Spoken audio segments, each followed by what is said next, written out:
There once was a crooked man, he walked a crooked mile. He found a crooked sixpence upon a crooked stile. Bought a crooked cat, which caught a crooked mouse, and they all lived together in a little crooked house. Will you join him in his house? This Mother Goose nursery rhyme is an unnerving one at best, and clearly some have taken advantage of that unnerving fear. The Crooked Man was a game recommended a while back by this comment here, so just saying that I did live up to my promise on that, because, man, I do not have any mecha games. But back to the Crooked Man. It's part of a series on Steam called the Strange Man Bundle, which has the Boogeyman, the Sandman, and the Hanged Man. Now, I did actually know these beforehand because I had watched a video on Ben Again's channel on the Boogeyman and a little bit of his one on the Sandman. The series is made by Yuri Games on Steam and published by Playism. Today, we're looking at the Crooked Man, and before I start, I will be giving a large disclaimer. This game includes things like self-harm, pretty extreme violence, and attempted and completed game ending. Yeah, we'll go with that. So, yeah, if you're someone triggered by that stuff, then, well, check out my Chair Sim or Riddle School videos. Those are a bit tamer. Now, let's go on to the beginning of the game. You start the game as a man named David. Your best friend Paul just helped you move into this new apartment that he helped you get. So, David enjoys his new living space as Paul and his wife Marion leave. But David notices that Paul left his license on the table, so being a good friend, he tries to go and get it for him. You walk into the apartment's hallway, and when you go to the door, you can hear him and Marion arguing about you. Paul is arguing now David isn't very rich, so it was hard to find him a place that had any furniture, and Marion is arguing that he didn't need this change of scenery in the first place. After this, David goes back into the main room and decides to sleep, but the phone rings. After picking it up, he tries to ask who it is, mentioning a name, Shirley. Don't worry, that name has no lore significance and will not come up later in the story. Anyway, without an answer, David falls asleep, but his sleep is interrupted by a woman crying. David checks the hallway, but nothing. Going back inside, he finds that the bathroom sink is on. After turning it off, an ominous Steam message appears in the mirror, urging David to check under the bed, where he finds a note that says, "Ever since she went away, I've spent every night clutching my sweaty pillow and writhing. I can't say goodbye. What other choice do I have?" David chooses to ignore this and sleep, having him wake up to a phone call where he says that he will go visit a mystery woman and thanks for someone for what they've done. He leaves the room and bumps into Paul in the hallway and gives him his license, where David leaves, and he ends up in a hospital. Entering the third room, there's a woman in a bed where David refers to her as his mother, and she refers to him as Little Timmy. He tries to talk to her about when she'll get better, but she keeps talking about how she'll bring an apple pie and something about a new bakery. David realizes that she doesn't know who he is, and she has an outburst as she can't remember who he is, and the nurses need to come in and sedate her. During this, David's mom says his name and asks about flight school, and then David gets kicked out of the hospital. You go back to the apartment and can find a piece of paper in the left office room, giving a list of names for law degrees. Wait, was that chair always there? Then, when you try to go to sleep, the TV turns on and says to check the sink, in which you find a scrap of paper that repeats the poem of the Crooked Man. Going to sleep tonight, you hear a child cry, but can't find anyone. Going back to your room, a cup broke with coffee on the floor, spelling, "Help me!" You go to your bed and wake up the next morning trying to ask who the previous tenant was, but the landlady gives no real response. Heading back to your room, there are black footprints leading into the crack in the wall in the room where you can get a key. Going to sleep, you're woken up by a sound coming from your office closet where a radio turned on. Now, I've played Phasmophobia before, and this means you run for your goddamn life. The EMF says 10. Oh, there's also a note next to it. It's an address saying to go to our special place. Well, may as well go back to I told you it was EMF level 10! Well, you wake up at your friend's house where you decide to start your journey to this special place to find this mysterious man that was once in your apartment. Can't be worse than that damned cursed apartment. Well, I'll be damned. I need to learn when to shut the hell up. Going into the hotel, you can search through the different areas until you find a room that has a dresser with a note. "It was our special place. She loved the pretty room with its big mirror. She would wonder what to wear for dinner, but now it's just me. I thought it might help to come here, but it didn't. There's only emptiness." After this, the mirror in the room cracks. Finding another room, there's a child drawing about a treasure hunt where you can find a key under one of the dining room tables. This key leads to the library where you can find a book on the occult. After leaving, you can find another room where you can get wire cutters off of a wardrobe. Before we can use these, we hear a piano being played in one of the larger rooms, where we find a girl playing. She's scared by our intrusion and says that her name is Sissy, and she's looking for a box with rubies in it. After parting ways, you can use the wire cutters to allow you to get into the staff-only room behind the front desk. In the room, there's a notebook that mentions room 106's bathroom doorknob is broken. And using that knob, you can get into the next room behind that, where you can find a hatch that leads to a cellar with some supplies. But what also lies in the cellar is a hench shadowy figure. That shadowy figure being... Dear God, what is wrong with his neck? Why does he look like that? Ew, ew, ew, ew. Get away, get away, get away, get away! After bravely escaping the creature in the cellar, you go back to find Sissy to warn her. You can find her screaming in the room with the cracked mirror. She's standing on a wooden platform in the back of the room after the floor caved in. You need to get her to jump to you so that you can save her. She tells Dave that she was looking for her box, as it was a present from her boyfriend. And David asks her to look out for a man about his age he's looking for. After you part ways, you can go back to the cellar and find a new key that goes to the bar area. In there, you can find a diary that talks about how the owner left and all the employees celebrated with beer. They also mention how the food cellar was a key code lock that was constantly being changed out and used books to tell the code. Going back to the staff area, you find the book of the month is The Strange Case of Dr. Jekyll and Mr. Hyde. Another bulletin before that says that 4 chapters are missing from the book. Going to the library and reading it, you can find chapters 3, 6, 7, and 9 are missing. After leaving it to get the food storage, you're blocked by the Crooked Man again, where you have to run into the room with the broken floor and push him down. But he is really fast. Using the code, you can get into the food storage and find the key to room 209. Getting there, you can find a burned photo on the floor that has a note saying, I don't need her memory anymore, because I know she won't come back. I had to erase everything, good and bad, and all the memories inside of me, too. David ominously gets a headache being reminded of bad things, and then Sissy comes in on cue to be a token non-believer of when David tries to warn her about the monster. After she leaves, you can head to the bar to drown your sorrows. Wait, crap. They're out of drinks. And there's always the new blood writing that appeared. Leave me alone. Please leave me alone. Come to me. I am waiting for you. Man, these specters can't make up their minds anymore. Oh, hey, Crooked Man. Want a beer? How about a smoke? Guess he didn't want any. Well, I won't always have a bottle of rum to smack him with, so I should just find a knife. Going back to the food storage and arming yourself with the suspiciously moving knife, walking out of the food storage, you can follow a trail. God damn it, who got into the ketchup reserves? This is why we have the code, guys. Anyway, you can find Sissy sitting on the bed with a cut on her arm, and you can bandage her up pretty quickly. She then trauma dumps a bunch of background information about her box and boyfriend and how he dumped her, and she wanted the box for some semblance of remembering. David can relate to this, as he's having another convenient flashback of a blonde woman who's breaking up with him. Oh, Sissy also gives you a key. Using the key, you can go to the left door in the lobby and find the box Sissy describes in a garden fountain. Going to find Sissy, she is in the piano room getting well acquainted with our crooked friend. We yell at her to get out and then challenge him to an English-style knife fight behind the shed. Coming out on top, you leave the hotel and Sissy talks about why she is here and more about how she wishes she could have been better to not get broken up with. She just came to get a memory of him and now she's crying. And you have 2 reaction options while she's crying. Telling her, please, don't cry. Will have her take the box and smash it, leading to the Crooked Man popping out of the hotel and killing Sissy. But saying, what's wrong with being a wimp? You can give her the box and she'll keep it safe so she can remember the good times and the bad and move on. But wait, there's more. She asks you about the key for the box, but you didn't pick up a key with it. You try the brass key from your apartment and it opens with a notebook paper having an address on it, while saying, lingering scent of dreams. She leaves to go home with her memories, but not before giving us a peck on the cheek. Now that was long. In the game, the save said it'd taken me 40 minutes. 40 minutes of ping-ponging.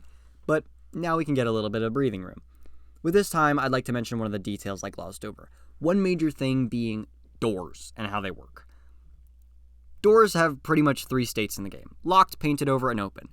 Locked and open doors are pretty simple. Open or open, and locked required you to do something to open them, whether that be a puzzle or a code or a key. However, most of the doors in the game have painted over locks. What this means, I have no clue. What I do know is that it's stupidly annoying. I understand it's to save resources, but if you're going to have so many doors, can't you just copy and paste other rooms to make it seem a little less empty? I know that's a bit complainy, but it does kind of become a little bit of a problem in the third scene. You'll see what I mean. I'll get more into my overall thoughts on the game after the game is over. Now I wonder, have I reached 10,000 words? Goddamn.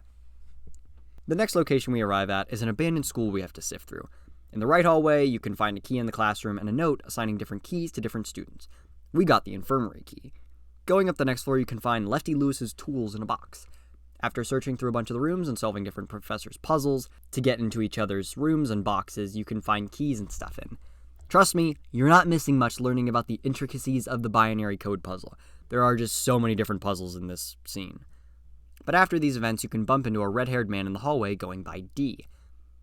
After calling you a punk, you can get into the library and find a key behind a painting using a screwdriver. Using that key, you can get into a room and use the code 1647 to get another key! Jesus, nothing about these fetch quests is interesting. Well, after successfully out-juking the crooked man, you can bar the door and go out to find D in one of the lecture rooms watching a graduation video. It's congratulating all of those who passed their bar exam becoming lawyers. Talking to D, he's defeated. He says that soon he's taking the bar exam for the 6th time. It's been 3 years after graduating from law school, and he never passed. D's looking in the school for a paper from one of his professors and reliving some old memories. After he leaves, you can go upstairs and find another note akin to the ones we've found before. Many hopes were fulfilled here. Many youths were blessed, but I didn't receive that blessing. What's the problem with me? Who refused to pick me and left me in the dust? I loathe those meaningless days. We see a broken and cynical man shown through this note, more than the others so far, and we find out soon why. Going back and forth between offices and the lecture rooms, you can find a new note. I knew there was something I lacked, but I didn't want to admit it. My ambitious youthfulness wouldn't let me. I wanted someone to say it. I wanted to be woken up, to be told. I'm a have-not. After lamenting on this, David has a headache and realizing that it's true. There are haves and have-nots. Through this philosophical realization, he doesn't realize that he's getting WWE chair smacked by the crooked man behind him. After waking up from the beating, he finds he's still alive, so goes to the infirmary for a quick catnap. When he wakes up, he goes out to find more stuff and eventually gets into the computer lab where the laptop plays his graduation ceremony. But the end of the ceremony has the speaker talk about how much of a traitor and liar David was, that he can never be forgiven for what he did. In a fit of rage, he smashes the laptop. Dee comes in and cheers him up with some Red Bull. David does more snooping, and going upstairs, we find Dee's professor's journal he mentioned earlier. The professor is looking down on Dee, wondering why he even let him into the school to begin with. He knew Dee couldn't do it. Dee was always told his name stood for dreamer, but what it meant was the grade he would always get. After learning this, he tears the page out and goes downstairs, where he hears Dee screaming. He rushes to the basement and goes into the room where he heard him, only to be locked in a gas-filled room with the crooked man. On the other side of the door, time is running out though. You need to take an iron pipe and slide a cabinet over so you can break into another room. After this, you can pry an elevator open and rush to the top where you end up in the library.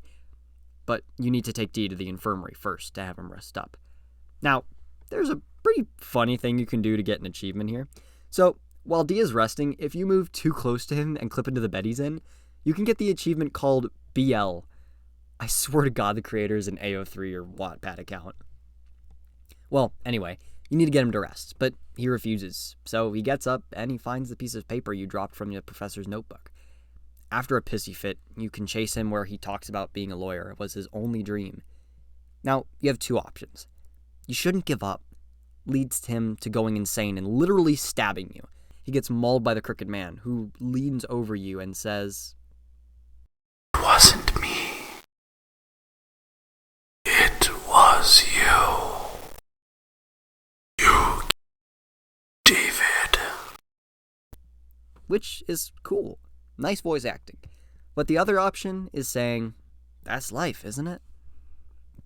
Besides being a great Frank Sinatra song, Dee breaks down and wonders why he's not smart enough to be able to follow his dreams, and why did it have to be like this for him?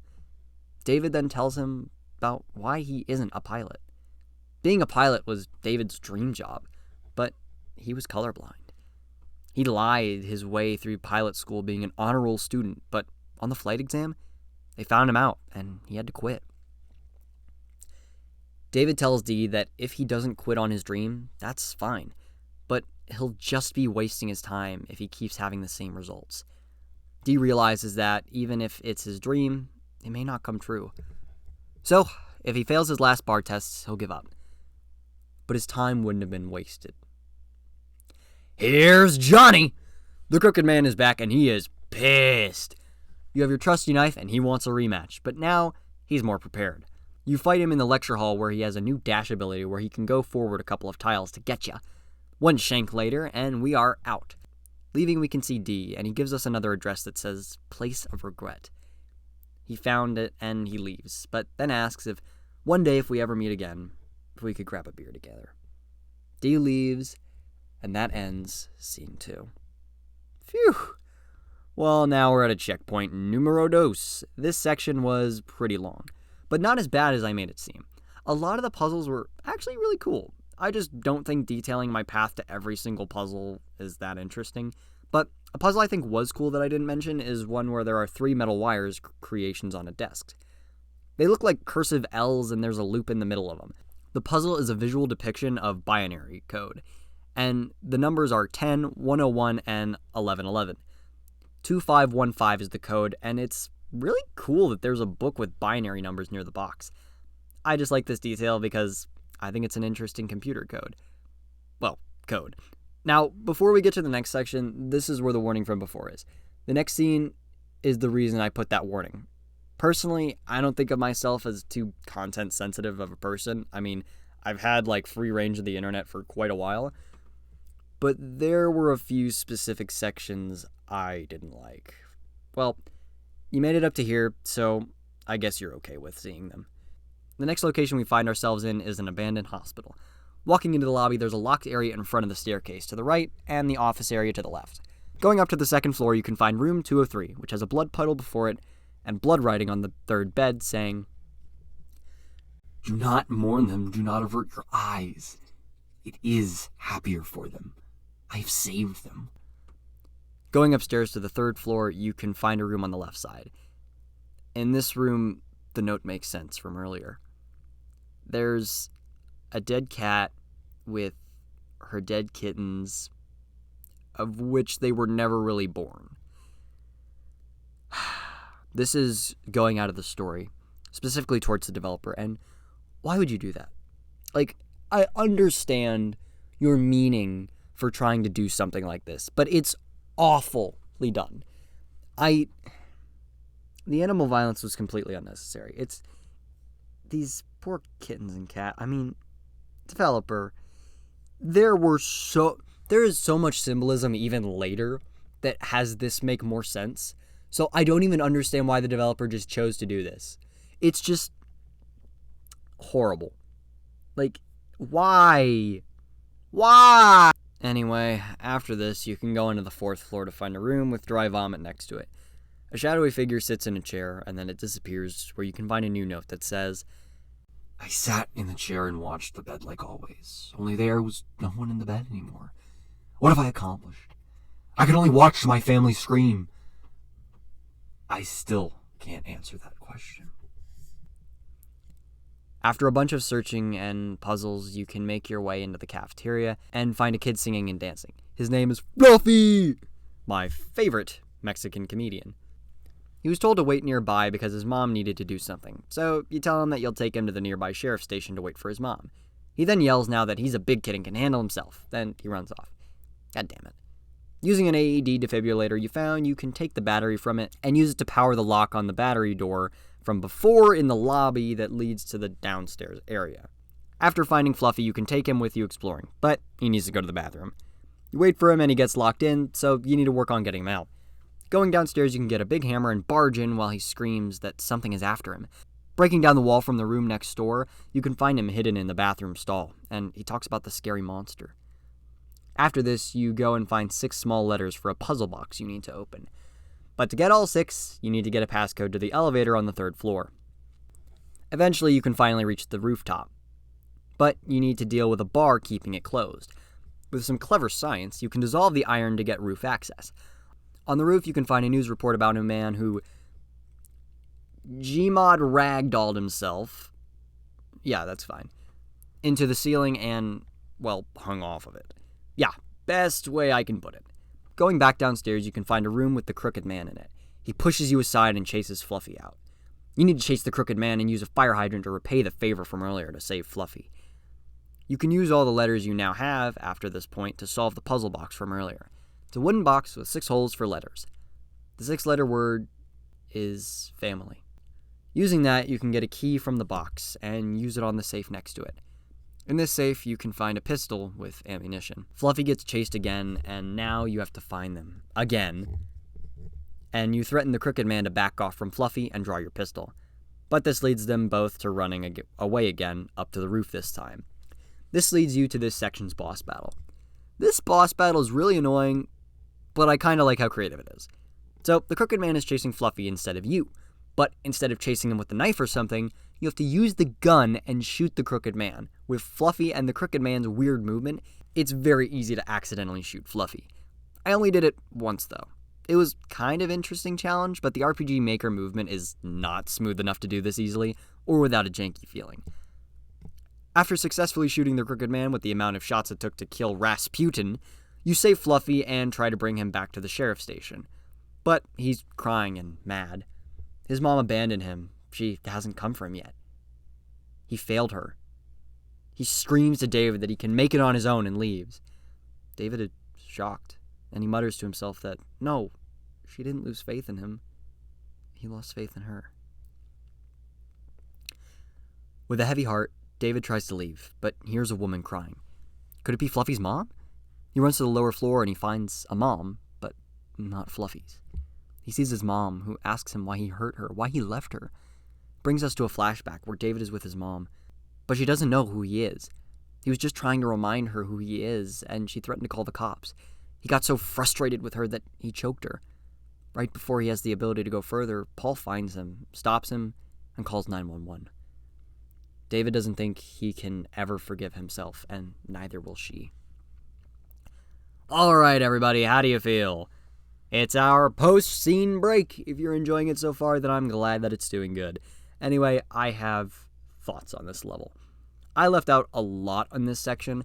There's shadowy figures in a few different areas that are related to the lore of the guy who died and his family. There's also a bunch of quests I didn't mention, but they're not that important. I probably missed 2 of the notes left behind as well, but they're largely the same about the misfortunes landing on this person. But on to the next sections. By the way, there's 2 more, but we're close to the end, I swear. The next scene starts with Paul and his wife Marion as they try to contact David to see where he's been the past 2 days. Eventually, David picks up the phone and tells Paul that he's at the hospital. Paul and his wife take their motorcycle and book it to the hospital. Also, here's a minor lore continuity, just to ruin your immersion. So, it'd been previously established that David leaves his friend's house in the mid-morning. It takes about half a day to get to the hotel. Let's say that he's there for about 4 hours. That's about 3/4 of the day gone.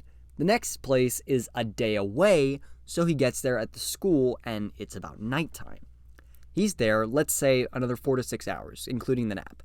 Okay, late at night and another day's long trip to the hospital. Let's say he's there for 7 to 8 hours, so by the math, it might be midday or a bit before that. They say it's another full day trip to the hospital and get there expectedly at night. This rant will make sense in a minute. Where was I? Oh, yeah, Paul and Marion. So, they go into the hospital and Paul sees Sissy. She says that he should go find David. He needs them. Paul goes down to the lobby again and sees Dee, who says David is a good guy and needs to be helped. Then as they get closer to the roof access, Paul sees Fluffy, and he's singing, and tells them to get David.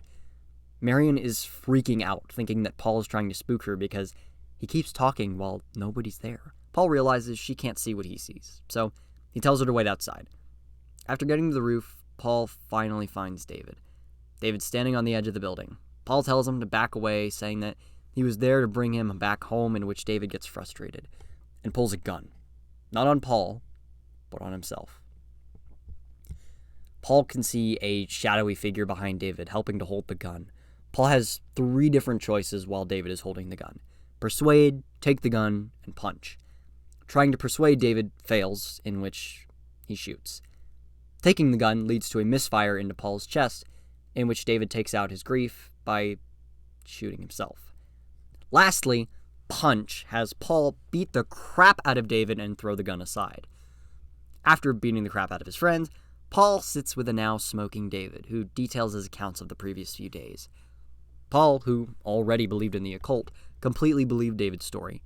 He details pretty much David's entire psyche in front of him, giving reasons as to why this mysterious monster was following him, and how he can stop it. David chooses to confront his demons, and go to the man he'd been looking for's house to finish this story. David looks in his pocket and finds an address, his final destination. This is the last scene break. The story is developing more now, and we're reaching our final crescendo. Now, about that time complaint I had earlier, if it took them a day to get there, why didn't David die before then? I mean, I'm glad he didn't, but he had 24 hours. He'd already explored the full hospital. He didn't go anywhere. What'd he do? Who knows? Well, now we're on to our last segment. Home sweet home. David reaches the house that the address pointed to, as there's a man jogging by. David asks about the inhabitants of the house, in which he says that the house belonged to someone named Mrs. McGahan, who lived with her son.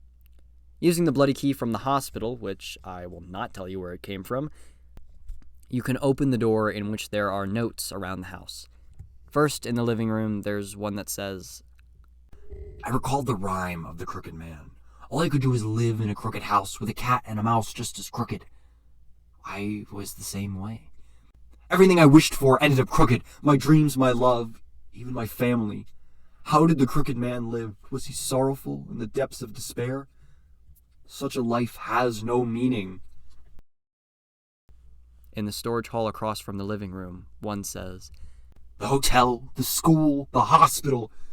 It was the same in all of them. My saddest memories wouldn't go away. Writing wouldn't calm down my heart. In the end, my festering heart just oozes more and I tear up the paper. Mine is an empty existence. I have nothing to leave behind. Not even words. Before moving upstairs, we can see that the area downstairs is parallel to David's apartment.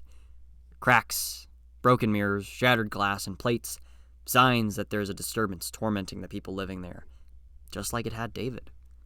Going upstairs, there's a note in the hall. Out of cigarettes. I need a smoke. Another, in a bedroom, says, Why? No. A notebook can be found in the second room. Collecting all of the papers in one book, the book reveals the writer's identity. His name was Duke McGahan. This book spawns the Crooked Man in the last room.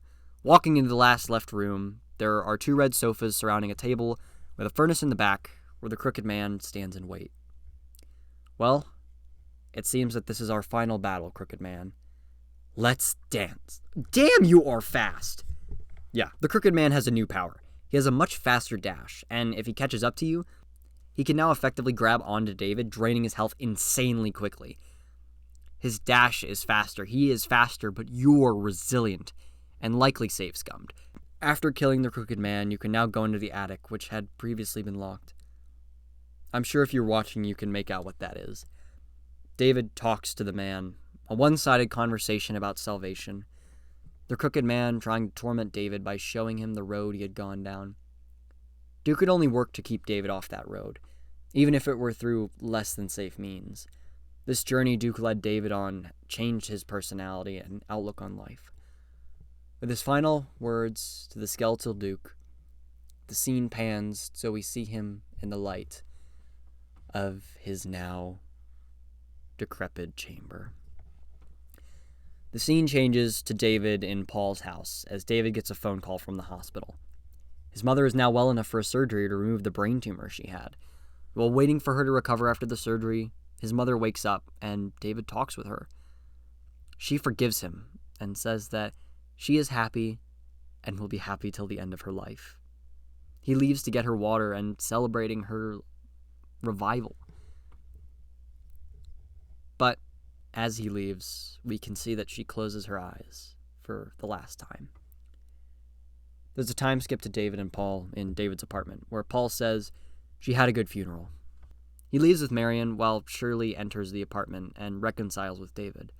In a touching final scene, David is in a graveyard as he leaves, focusing on a grave, the grave of Duke McGahan, with a pack of cigarettes left right next to it. This game was divisive. I 100%, as usual, in my descriptions, did not give this game the justice it deserved.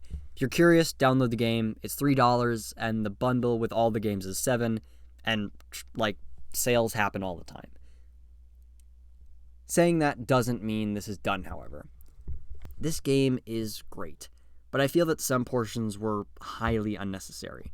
Parts of the hospital section were just entirely despicable, and, well, not just insensitive, just ridiculously used as symbolism. Something I didn't mention earlier was that one point Duke wishes he'd never been born. Later, he's seen trying to physically destroy and eat a model of an embryo in a hospital room. I think this is what it's supposed to tie into that cat thing. If it is, god damn it, game developer, you already had it! The game is good, so long as you ignore the cat thing.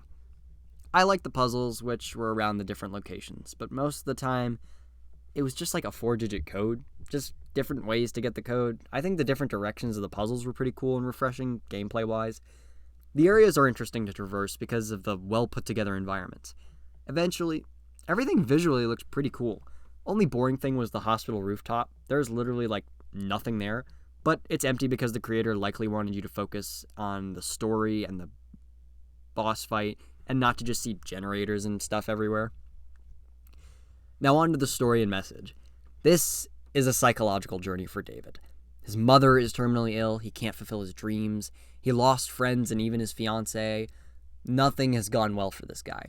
Then he gets haunted by the paranormal force in subtle but building ways. The introduction of the Crooked Man is great too. He's just trapped in a cellar, repressed by those who want to forget, but now freed by those who want to remember. The people David meets represent a stage in the cycle of grief. Sort of. Okay, let me explain. Sissy is trying to find an old jewelry box from her ex-boyfriend, so she comes to their old special spot to look for it.